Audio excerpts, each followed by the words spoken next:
Take the everyman approach. Consider the audience. So really avoid lingo and jargon. You know, don't say, we're going to just put all this mixture into the Roboku.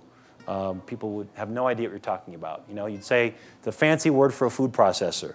Chinois, if you're going to say chinois, you know, it's a big strainer. It's a big conical strainer. Chiffonade, if you're going to make a chiffonade of basil, it's fine to say that's a chiffonade, but explain what it is. So what I'm going to do, folks, I'm going to just take these basil leaves, I'm going to kind of stack them on top of each other, and all I'm going to do is roll them up in the shape of like a cigar or a cigarette or something, and I'm going to just take my chef's knife now and kind of rock back and forth, and what I've done here is I've created what we call in culinary school a chiffonade, so fancy word for some strands of basil.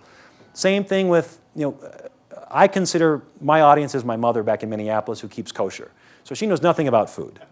And if I'm doing a story and it involves, and I have to say duck confit, can't get around that usually, I will pretend she's my audience watching at home, and I'll say, so the chef, he has a duck confit in this omelet, and all that really is duck that's been preserved in its own fat. And so I'll just back up with whatever I'm saying. If there's a term that comes up that I feel they might not know what that is, I better back it up with an explanation. So really consider your audience, unless you're doing Secrets of the CIA, where 100% of the audience, you know, are culinary students. Assume they know nothing. So really avoid jargon and lingo.